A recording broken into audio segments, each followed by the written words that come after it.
Welcome to the video. Today, we're diving into another SAT question together. Before we get started, I recommend that you pause the video as soon as the question appears on the screen. Take a moment to think through it and see if you can come up with an answer on your own.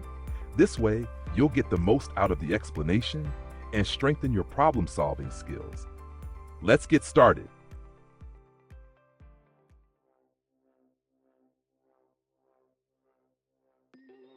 For this question, we need to understand what the sentence is conveying about Jacob Lawrence's approach to his art. It says he paid close attention to the details of his neighborhood, which allowed him to capture the nuances in the beauty and vitality of the Black experience. This means that the quality being described here is about noticing things closely. Let's evaluate the choices. Skeptical means doubtful or questioning, which doesn't fit the idea of closely observing his surroundings. Observant fits perfectly because it means noticing details, which is exactly what the description emphasizes about Lawrence. Critical implies analyzing or judging, but this isn't what the text is focusing on. It's more about capturing and noticing rather than critiquing. Confident refers to being sure of oneself, which isn't relevant to the act of paying attention to details. The answer that best fits is B, observant, as it aligns with the description of Lawrence being attentive to details in his environment. The passage states that researchers are studying the freshwater stingray species to determine whether characteristics like age and sex have an effect on the toxicity of their venom. The phrase, "to see if differences in these traits are associated with considerable variations in venom potency," suggests that they are looking for a potentially significant effect. Let's evaluate the choices. A disconcerting effect. This implies something worrying or troubling, but the context is scientific observation, not an emotional reaction. B, an acceptable effect. This implies a level that is allowable, which doesn't make sense in a scientific context looking for variations. C, an imperceptible effect. This would mean the effect is too small to notice, but the researchers are looking to determine if there are variations, possibly significant ones. D, a substantial effect. This fits the context well, as they are trying to see if age and sex have considerable variations in venom potency. The correct answer is D, a substantial.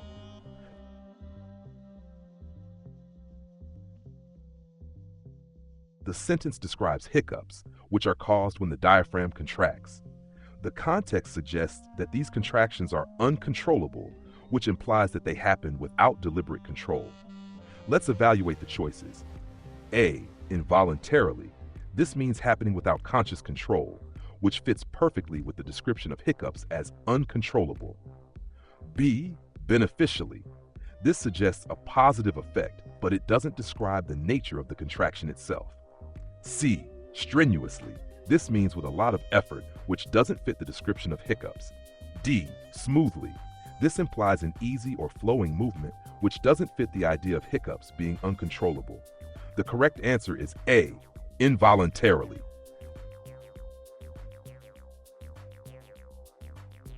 The sentence suggests that critics believe fine art and fashion do not often come together. The artist mentioned challenges this belief by having her work both exhibited in a museum and sold commercially. Let's evaluate the choices. A, prevail. This means to dominate or be widespread, which doesn't fit the context of describing the relationship between fine art and fashion. B, succumb. This means to give in, which also doesn't make sense here. C, diverge. This means to separate or go in different directions, which doesn't match the idea being challenged by the artist. D, intersect.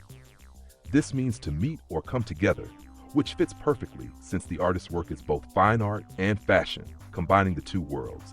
The correct answer is D, intersect.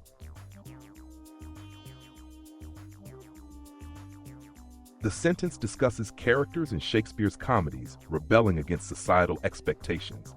The expectations are described as rigid, and Elizabethan society is the one enforcing these expectations. Let's evaluate the choices. A, interjected. This means to say something abruptly, which doesn't make sense in the context of expectations set by society. B, committed. This implies a promise or dedication which does not fit the context of societal rules or norms. C. Illustrated. This means to show or explain, but here we are describing the expectations imposed by society, not illustrating them. Prescribed. This means set forth as a rule or guideline, which fits perfectly with the idea of society dictating rigid expectations. The correct answer is D. Prescribed. The sentence is about external stimuli used to reduce itching. It states that harmless applications like vibration or warming provide temporary distraction, but offer less relief compared to something that seems less benign like an electric shock. Let's evaluate the choices. A. Deceptive. This implies something misleading, which doesn't quite match the context of comparing different types of stimuli. B. Innocuous. This means harmless, which fits well since the stimuli like vibration or warming are described as providing less relief, even though they seem harmless. C. Novel. This means new or innovative, which doesn't fit the context of describing how harmless the stimuli are. D. Impractical. This means not effective or useful, which could be relevant, but it does not capture the idea that these stimuli seem harmless. The correct answer is B. Innocuous. The sentence is describing the province of Xoconochco's location within the Aztec Empire, stating that it was on the Pacific coast and quite far from the capital, Tenochtitlan. The distance made the transportation of goods a long journey. Let's evaluate the choices. A. Unobtrusive. This means not attracting attention, which doesn't fit the context of a geographical location affecting trade. B. Concealed. This implies hidden, but the passage doesn't suggest that the province was hidden. It focuses on the distance. C. Approximate. This means near or not exact, which does not match the context of describing the province's distance from the capital. D. Peripheral. This means on the edge or outermost part, which fits well since Xoconochco is described as being far from the center of the empire. The correct answer is D. Peripheral. In this excerpt from Jane Eyre, Jane talks about how she goes about her day in a calm manner, but she also has recurring thoughts about leaving Thornfield and considering new opportunities. These thoughts are described as wandering across her mind, and she doesn't actively suppress them.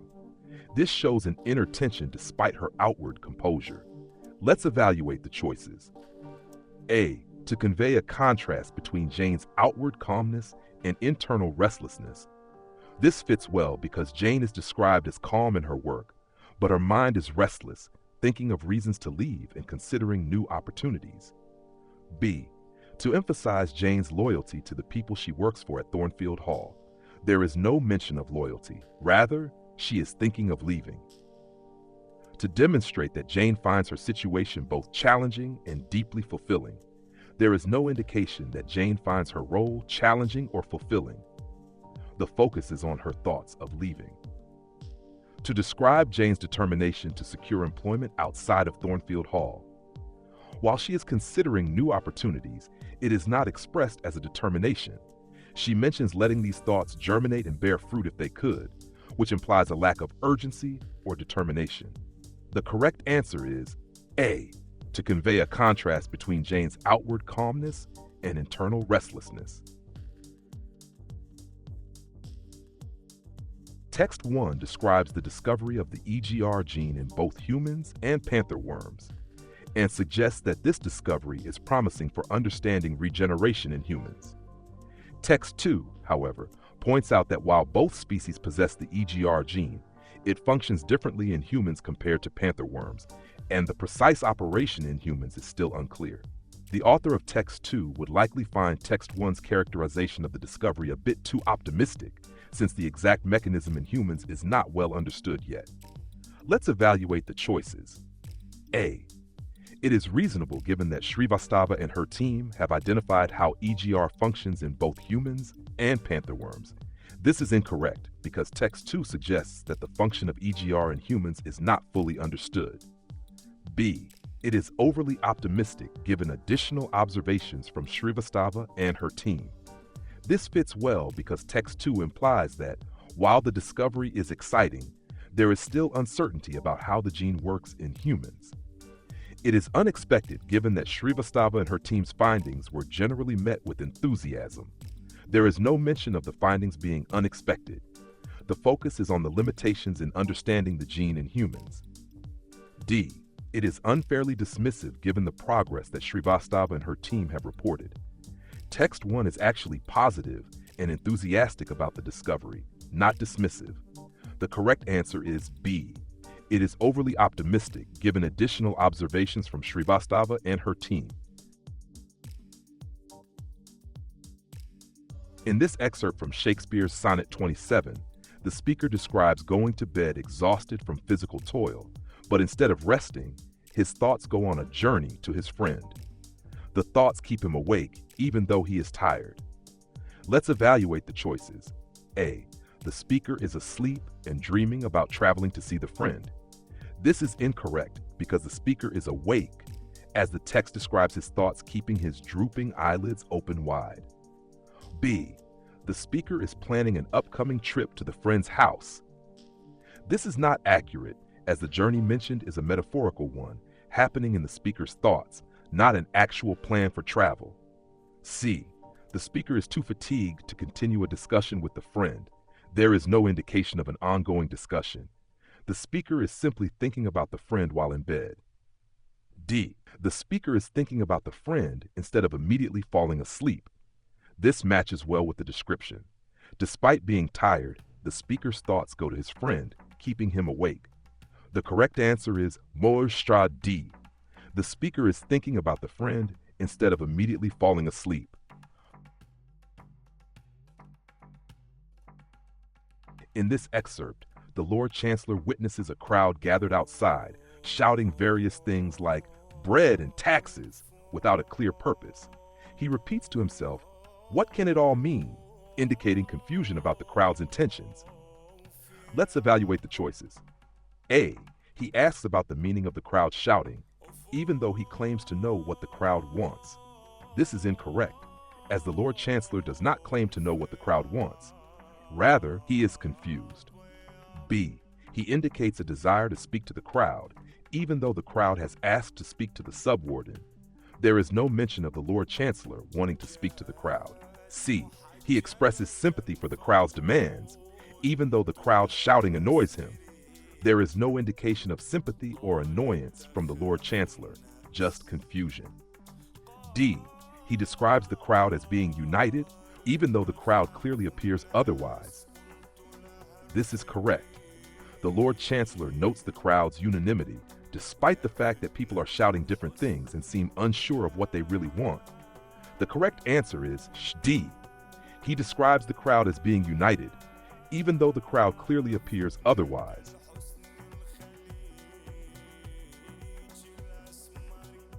The question asks which quotation from "O Pioneers" effectively illustrates Alexandra Bergson's deep emotional connection to her natural surroundings. Let's evaluate the choices. A. This quotation describes Alexandra's emotional response to her surroundings, mentioning the chirping of the insects and how her heart was hiding down there with all the little wild things that crooned or buzzed in the sun. It shows her feeling deeply connected to the natural world. B. This quotation focuses on Alexandra talking to people about farming, but it doesn't convey a deep emotional connection to nature. This describes Alexandra driving off alone in the dark with a lantern, but it emphasizes the journey, not her connection to nature. D. This talks about Alexandra reading papers and managing farming practices, which indicates her practicality and knowledge, but it doesn't emphasize her emotional connection to nature. The correct answer is AA, as it clearly illustrates Alexandra's emotional and sensory connection to the natural world.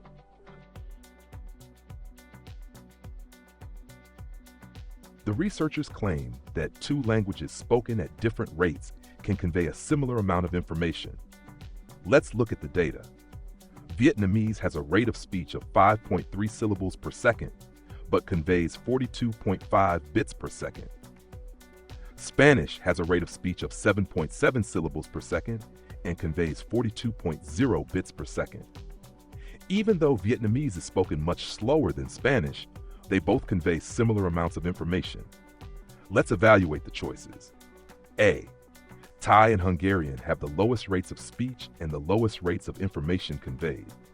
This is true for their rates, but it does not support the researchers' claim about two languages with different spoken rates conveying similar information. B. Vietnamese conveys information at approximately the same rate as Spanish despite being spoken at a slower rate. This is correct because the data shows that although Vietnamese is spoken more slowly, it conveys information at a similar rate to Spanish. C. The language spoken the fastest is also the language that conveys information the fastest. This is incorrect because the data shows Spanish, the fastest spoken, conveys almost the same amount as Vietnamese, but not necessarily the fastest. D. Serbian and Spanish are spoken at approximately the same rate, but Serbian conveys information faster than Spanish. This is incorrect because Spanish conveys information slightly faster than Serbian. The correct answer is B.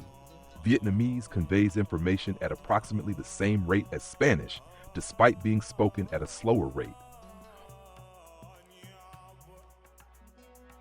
In this study, the researchers are investigating whether experiencing awe can make people act more altruistically. Participants were asked to look at tall trees, an awe-inspiring experience, or a nondescript building, and then an experimenter spilled pens to observe how participants would react. Let's evaluate the choices. A. Participants who had been looking at the trees helped the experimenter pick up significantly more pens than did participants who had been looking at the building. This supports the claim that awe inspires altruism, as those who experienced awe were more helpful. B. Participants who helped the experimenter pick up the pens used a greater number of positive words to describe the trees and the building in a post-experiment survey than did participants who did not help the experimenter. This doesn't directly support the claim about awe leading to altruism. C. Participants who did not help the experimenter pick up the pens were significantly more likely to report having experienced a feeling of awe, regardless of whether they looked at the building or the trees. This contradicts the claim that awe leads to altruism. D. Participants who had been looking at the building were significantly more likely to notice that the experimenter had dropped the pens than were participants who had been looking at the trees. This doesn't address the connection between awe and altruism. It's about noticing the pens. The correct answer is A. Participants who had been looking at the trees helped the experimenter pick up significantly more pens than did participants who had been looking at the building. This finding directly supports the claim that experiencing awe can lead to increased altruism.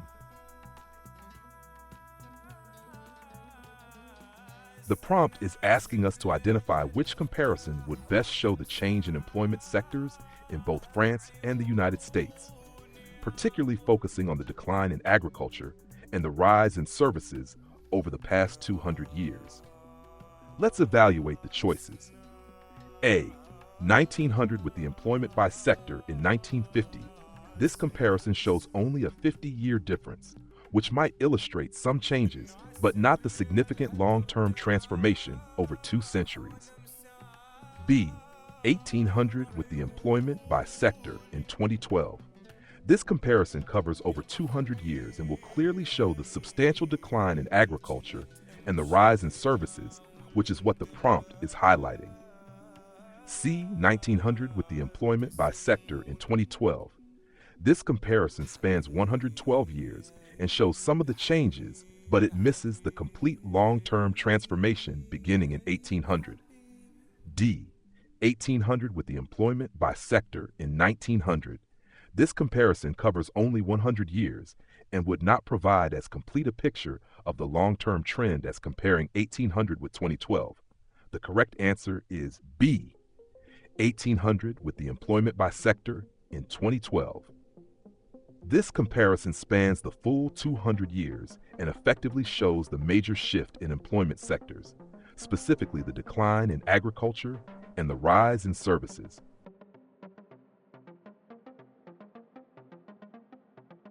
The researchers claim that it is highly unlikely that archaeologists will be replaced by computer models.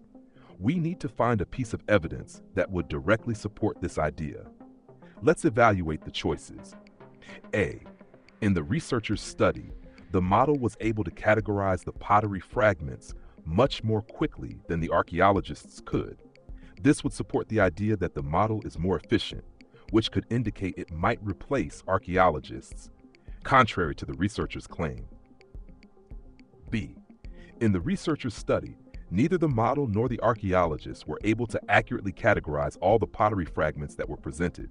This suggests that neither the model nor the archaeologists are perfect, but it doesn't directly support the claim that archaeologists won't be replaced.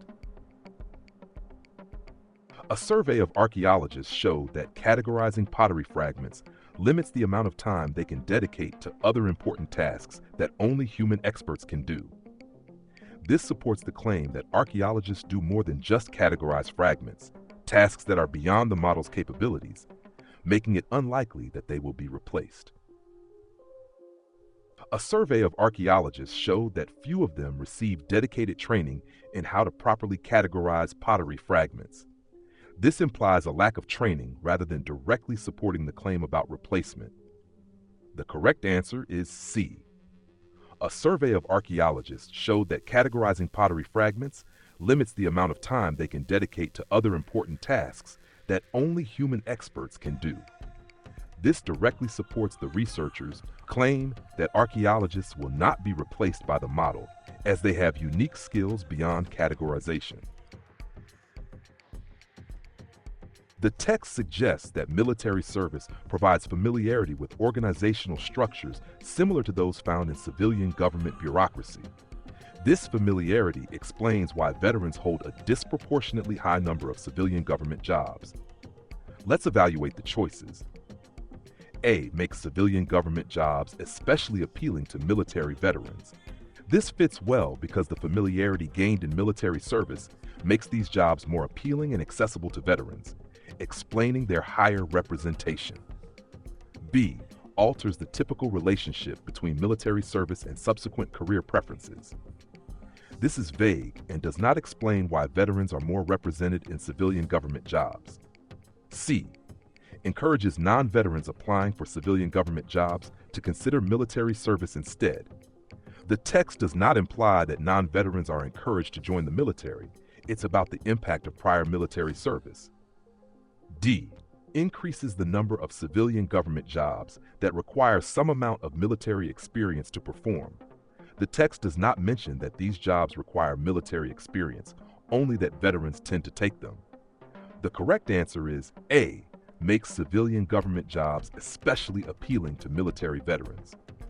This explains why veterans are overrepresented in civilian government jobs due to the familiarity gained from military service. The text explains that male tanagers use feather microstructures to create the appearance of deeper color saturation without needing a carotenoid-rich diet. Carotenoids, when present, signal the bird's overall fitness honestly. However, if deep coloration can be achieved without carotenoids, this could imply that the signal is not truly indicative of the bird's health. Let's evaluate the choices. A. Individual male tanagers can engage in honest signaling without relying on carotenoid consumption. This is incorrect because the use of microstructures instead of carotenoids suggests that the signaling may not be completely honest. B. Feather microstructures may be less effective than deeply saturated feathers for signaling overall fitness. The text does not compare the effectiveness of microstructures versus actual carotenoid-based coloration. It focuses on the deception aspect. C. Scientists have yet to determine why tanagers have a preference for mates with colorful appearances. This is irrelevant to the findings about the use of microstructures in signaling. D. A male tanager's appearance may function as a dishonest signal of the individual's overall fitness. This fits well because the microstructures give the appearance of deep coloration without reflecting the bird's carotenoid intake, making the signal potentially dishonest. The correct answer is D. A male tanager's appearance may function as a dishonest signal of the individual's overall fitness. The sentence states that The Other Black Girl is Harris's first novel, but her writing has already received recognition in the past. We need to use a verb form that agrees with her writing and indicates an action that happened in the past but still has relevance to the present. Let's evaluate the choices. A. Were. This is incorrect because writing is singular and were is used for plural subjects. B. Have been. This is incorrect because have been is used with a plural subject, but writing is singular. C. Has been. This is correct because has been matches the singular subject writing and correctly conveys the idea that the writing received recognition in the past with continuing relevance. R. This is incorrect because the context is talking about something that happened in the past, not in the present. The correct answer is C. Has been. The sentence describes the Alvarez theory and then contrasts it with an aspect that the theory did not address. A contrast is introduced, meaning we need a conjunction after a comma to show this contrast. Let's evaluate the choices. A. Out but. This option does not have the necessary comma before but, which is required in standard English to separate clauses. B. Out but. This is correct. It includes the comma, which is necessary to separate the two independent clauses and shows the contrast properly. C. Out.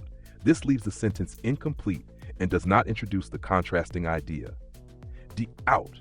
This option is incorrect because it ends with a comma but lacks a conjunction to complete the contrast. The correct answer is B. Out, but. The sentence describes how certain food sources become unavailable for the Japanese macaques, which leads to a change in their behavior. We need a word that correctly links this cause to its effect. Let's evaluate the choices. A. Forces. This is grammatically correct, but it suggests that the snow and ice directly force the monkeys, which is a bit awkward in this construction. B. To force. This would be incorrect because it doesn't fit grammatically in this context. C. Forcing. This is correct because it acts as a participle, linking the cause, the unavailability of food sources, to the effect, the monkeys being forced to hunt for marine animals. D. Forced. This suggests a completed action, which doesn't fit the continuous nature of the situation. The correct answer is C. Forcing. This participial form correctly links the cause, unavailability of food, to the resulting action of the monkeys. The sentence presents a conditional scenario and then poses a question about the outcome. We need to complete the text in a way that forms a question that Michelle was determined to find the answer to. Let's evaluate the choices. A. Could the blueberries thrive? This ends with a period and does not properly convey the question Michelle was considering. B. The blueberries could thrive. This is a statement, not a question, and it does not fit the context, since Michelle is interested in finding out if the blueberries could thrive. C. The blueberries could thrive? This phrasing is awkward because it does not follow the usual structure of a question. D. Could the blueberries thrive? This properly forms a question which fits the context of Michelle wanting to find out if the blueberries could thrive under those conditions. The correct answer is D. Could the blueberries thrive? This properly conveys the question that Michelle was determined to investigate. The sentence is discussing Nam June Paik's exhibition in 1963 and then describes his current recognition as the first video artist. Since the word today indicates that the statement is about the present, we need the present tense. Let's evaluate the choices. A. Will be. This is future tense, which is incorrect because the statement is about Paik's current status. B. Had been. This is past perfect, which implies something happened before another past event and does not fit the context of his current status. Was. This is simple past, which doesn't fit because we're talking about his recognition today, not just in the past. Is. This is present tense, which fits well because we're talking about how Paik is currently considered the first video artist. The correct answer is D. Is. This conforms to the conventions of standard English and accurately reflects the present recognition of Nam June Paik. The sentence discusses how VisiCalc improved financial record keeping by updating calculations that were dependent on prior adjustments. The correct correct answer should match the conventions of standard English, including correct punctuation. Let's evaluate the choices. A. Adjustments prior. This is incorrect because there is no comma after adjustments, which is needed to separate the clause. B. Adjustments prior. This is correct. The comma separates the clause, which fits the structure of the sentence and allows it to flow properly. C. Adjustments prior. This introduces a period which disrupts the flow of the sentence and makes it grammatically incorrect in this context. D. Adjustments and prior. This is incorrect because and prior does not correctly convey the intended relationship between the adjustments and the following statement. The correct answer is B. Adjustments prior. The comma helps separate the ideas in the sentence, conforming to the conventions of standard English. The sentence describes the function of a proposed lock system that would increase the salinity of the lakes, and then it says this action would create a barrier that prevents marine creatures from crossing. The verb must match the previous clause and complete the idea logically. Let's evaluate the choices. A. Creates. This is incorrect because the phrase, the lock would increase the salinity of the lakes, and creates does not match the verb form needed after would. B. Create.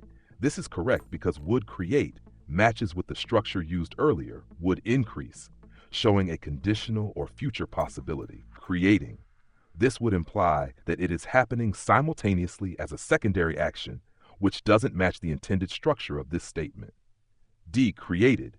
This is past tense, which is incorrect because the sentence is discussing a proposed future action. The correct answer is B. Create. It conforms to the conventions of standard English and matches the verb form used earlier in the sentence. The sentence introduces a contrast. Despite being cheap, versatile, and easy to produce, and then it provides details about the negative aspects of commercial plastics. The beginning sets up for an explanation of the problems associated with plastics. Let's evaluate the choices. A. There are 2 problems associated with commercial plastics. This option fits well, providing a clear and direct statement that introduces the problems of plastics. It flows smoothly with the previous phrase. B. 2 problems are associated with commercial plastics. This is grammatically correct, but it is less direct compared to option A and lacks the natural phrasing needed to introduce the problems. C. Commercial plastics' 2 associated problems are that. This phrasing is awkward, and are that is not the most fluent way to continue the sentence. D. Commercial plastics have 2 associated problems. This is also correct grammatically, but is not as fluent as option A in following the introductory clause. The correct answer is Nush A. There are 2 problems associated with commercial plastics. This choice provides a smooth and logical continuation from the introductory phrase. The correct punctuation involves using commas to set off the title and name of the person who conducted the research. This makes it clear that biologist is a title describing Yuri Lee. Let's evaluate the choices. A. Biologist, Yuri Lee.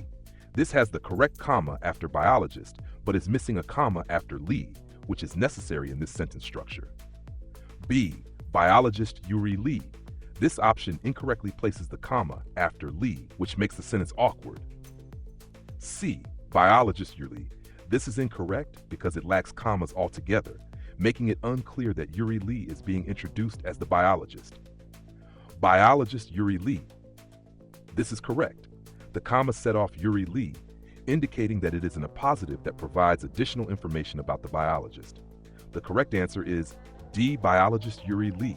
This conforms to the conventions of standard English by properly punctuating the title and name. The sentence discusses how spatulae on a spider's leg allow the spider to bond temporarily with surfaces. The next part explains the consequence of these bonds, which is that spiders can cling to almost any surface. Let's evaluate the choices. A. For instance. This would be used to give an example, but the sentence is not providing an example of spatulae, it's explaining the outcome. B. However, this implies a contrast, which is not appropriate here, since the sentences are connected logically rather than presenting contrasting ideas.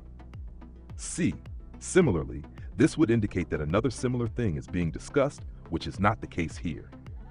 D. As a result, this is correct because it shows a cause and effect relationship between the spatulae bonding with surfaces and the spider's ability to cling to and climb almost any surface. The correct answer is D. As a result, this transition clearly indicates the logical connection between the bonding ability of the spatula and the spider's capability.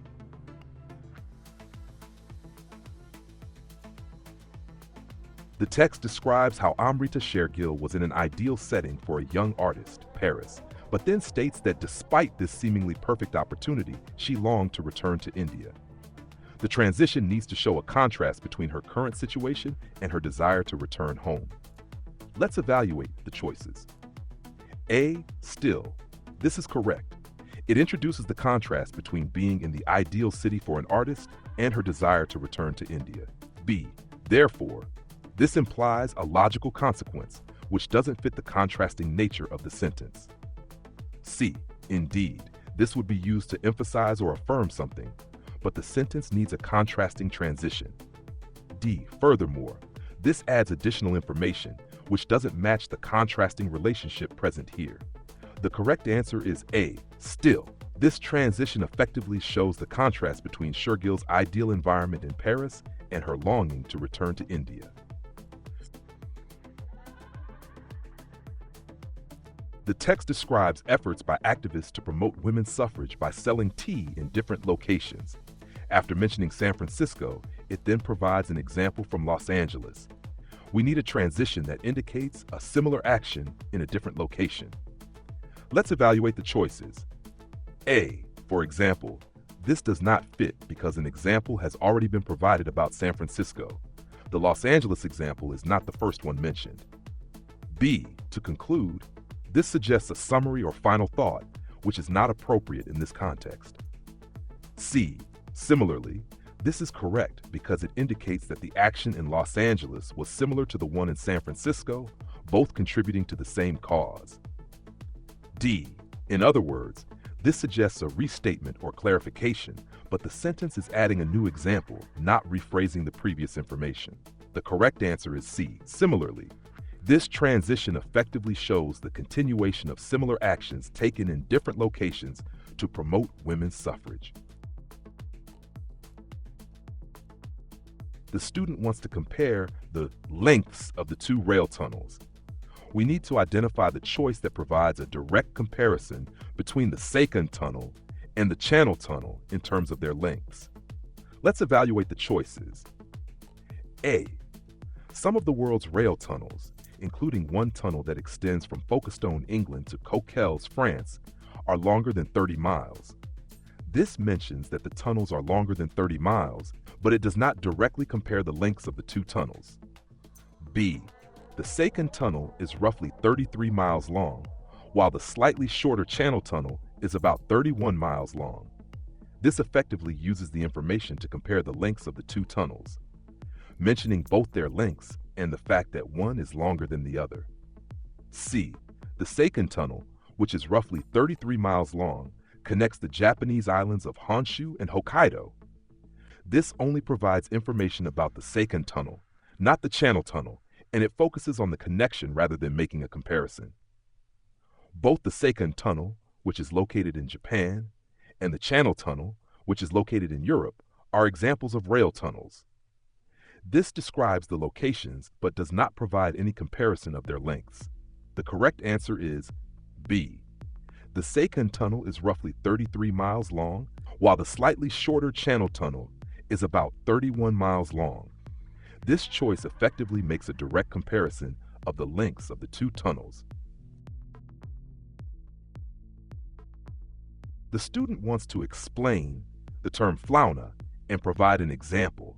We need to find the choice that effectively uses both the definition of flauna and provides an example from the notes. Let's evaluate the choices. A.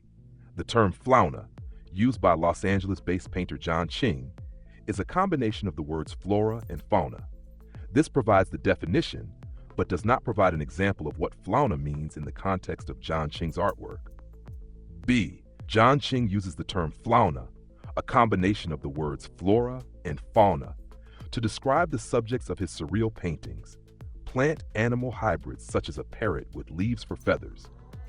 This is correct because it explains the term fauna, combination of flora and fauna, and provides a specific example of a plant-animal hybrid, a parrot with leaves for feathers. John Ching, who created Nectar, refers to the subjects of his paintings as fauna. This mentions the term fauna, but does not explain what it means or provide an adequate example. D.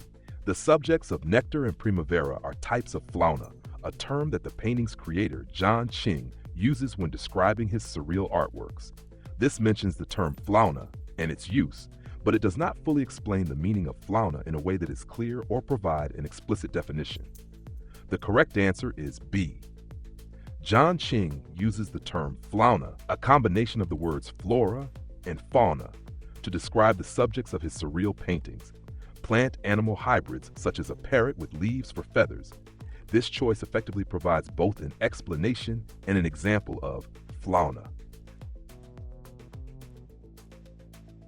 The student wants to emphasize the uniqueness of Susie Taylor's accomplishment.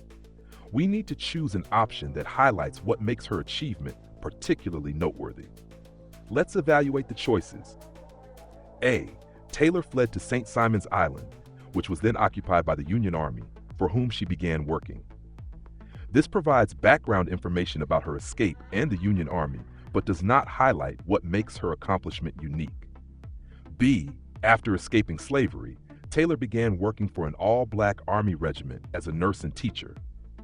This describes Taylor's actions after escaping slavery, but does not specifically emphasize the uniqueness of her accomplishment. C. The book Taylor wrote about the time she spent with the regiment is still available to readers in print and online. This gives information about her book's availability, but does not convey why her accomplishment was unique. D. Taylor was the only Black woman to publish a Civil War memoir. This choice highlights the uniqueness of Taylor's accomplishment, specifically pointing out that her memoir was the only one published by a Black woman about the Civil War. The correct answer is D. Taylor was the only Black woman to publish a Civil War memoir. This choice effectively emphasizes the uniqueness of her accomplishment, as it directly states her distinction among authors of Civil War memoirs. Thanks for watching. I hope this session brought some clarity and helped strengthen your SAT skills. If you found this video useful, don't forget to like, subscribe, and click the bell icon for more updates. Have questions or need more tips? Drop a comment below. I love hearing from you. Keep practicing, and see you in the next video.